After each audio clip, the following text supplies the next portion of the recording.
مرحبا بكم. ان شاء الله تكونوا لاباس. ان شاء الله الوضع العام ما يكونش اثر عليكم واثر على معنوياتكم. ان شاء الله استغليتوا الفرصه هذه ولو باش تراجعوا الشيء القليل باش نجموا ترجعوا بور ريبروندرو وباش تواجهوا بيان سور الفتره الجايه اللي هي فتره صعيبه شويه. نحاولوا باش نسكنوا بعضنا، نعاونوكم احنا على ذمتكم باش تنجموا بقدرة الله تنجحوا في الباك نتاعكم وما عندكم حتى اشكال. بقدرة الله يتعدى العام وتنجحوا يقعد لكم في التاريخ باك الكورونا هذه.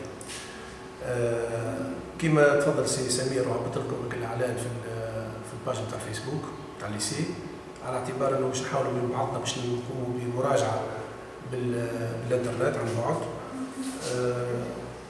الحقيقه متاسف شويه لانه على قداش من كومنتار ما ثم حتى سؤال. السؤال الوحيد يوصلني توا تقريبا يوصل من عند تلميذ نور الإيمان، يسأل على اكزرسيس في جينيتيك كيمان. باش نحاول باش نشوف شويه نشاطر بالسؤال ونجاوبوه. فما سؤال ثاني زاد وصلنا عن عزيز بن نزل، زاد ما عندوش برشا، عنده كلك مينوت. نبداو بالسؤال الأولاني. السؤال الأولاني تسأل التلميذة نور وجاوبنا على اكزرسيس نيميرو 4.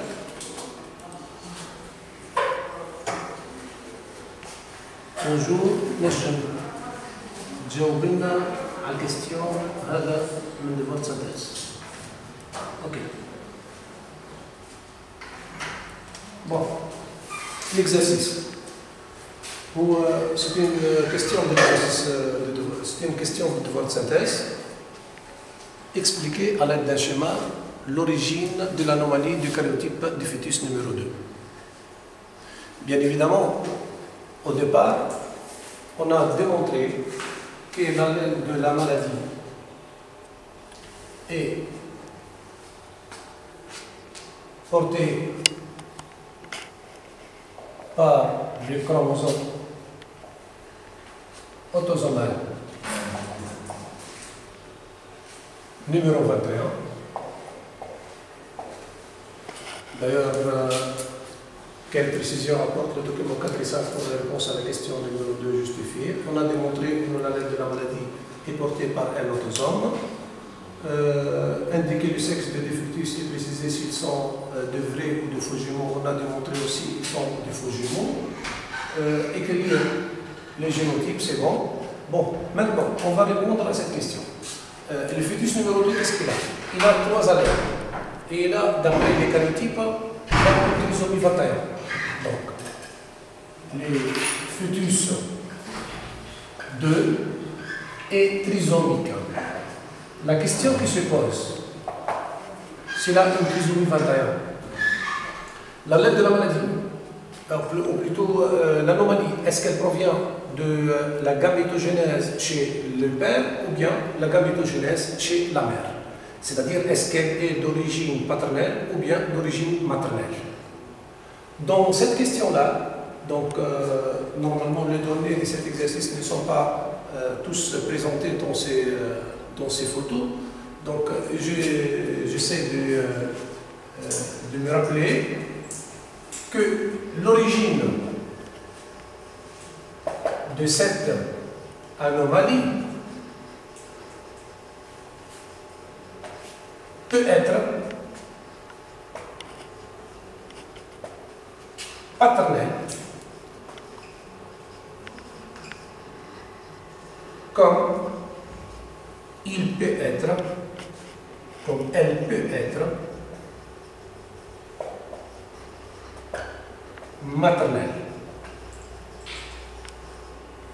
Donc, ce qu'il faut faire, l'élève dans ces cas-là doit expliquer à l'aide d'un schéma comment une anomalie au niveau de la disjonction du chromosome 21 chez l'un des deux parents, père ou mère, peut engendrer un cas d'un trisomien d'un individu malade par le syndrome de Down et la trisomie 21. Comment faire? Dans ces cas-là, l'élève doit faire un petit schéma qui montre une méiose normale chez l'un des parents et une méiose anormale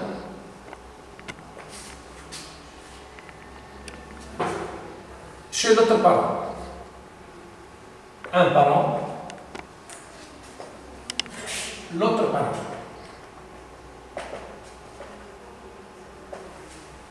Qu'est-ce qu'il doit faire? On va commencer par la méiose normale puisqu'elle est plus facile. Donc chez la cellule souche, on a deux chromosomes 21. Voilà, c'est un chromosome 21.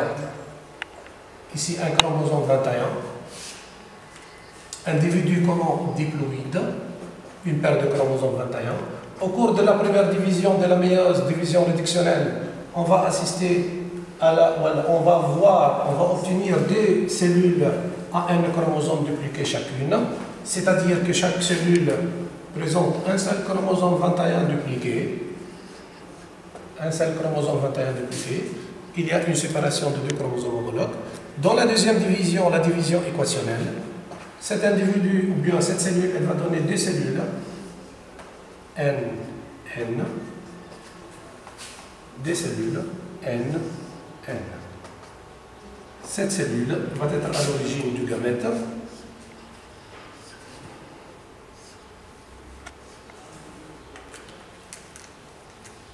Chromosome 21, chromosome 21, chromosome 21, chromosome 21. Eh bien, nous obtiendrons quoi? Des gamètes normaux. Chaque gamète présente un chromosome 21 salut. Dans la méiose anormale, bien sûr, bien entendu, que l'anomalie peut avoir lieu pendant l'anaphase 1 ou bien pendant l'anaphase 2. Il suffit de choisir une des phases qui présente l'anomalie. On va supposer dans ce cas-là que l'anomalie va se passer pendant la première division de la méiose dans la division réductionnelle.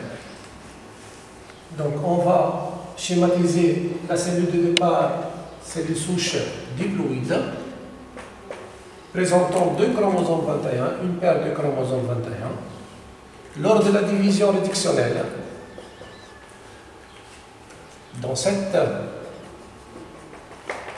division, l'accident aura lieu, on obtiendra deux cellules, l'une qui renferme deux chromosomes 21, l'autre ne présente pas de chromosome 21.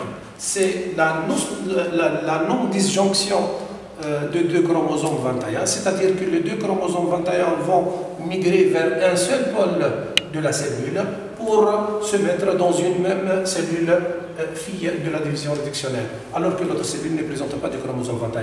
Dans ce cas-là, le nombre de chromosomes va être n plus 1 pour cette cellule, n moins 1 pour l'autre cellule. La division réductionnelle, la division équationnelle se poursuit normalement. On obtiendra 4 cellules. Les 4 cellules seront anormaux, anormales. N plus 1, N plus 1, N moins 1, N moins 1.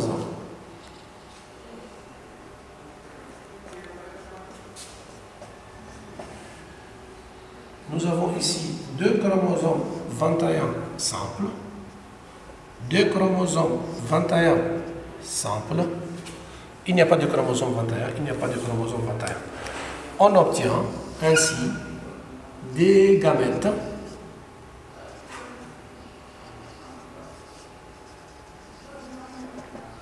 anormaux.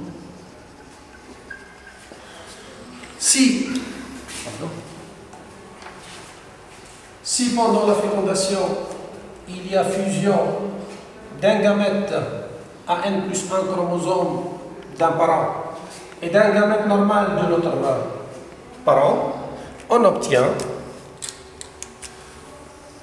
un individu qui présente 3 chromosomes 21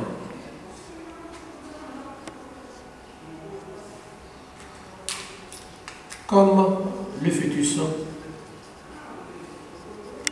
numéro 2. Ça va? Donc, ce qu'il faut faire pour l'élève, pour répondre à cette question. Dans d'autres cas, il faut savoir les génotypes des fœtus. En se basant sur les génotypes correspondants de deux parents, on peut distinguer, on peut préciser l'origine de l'anomalie, est-ce qu'elle est d'origine paternelle ou bien d'origine maternelle. Et on peut aussi distinguer, est-ce que la phase défectueuse, c'est-à-dire la division où se fait l'anomalie, on peut détecter est-ce que la division réductionnelle ou bien la division équationnelle correspondant à la phase défectueuse. C'est clair, Riven? On va voir maintenant une deuxième question, si l'on a, Inch'Allah.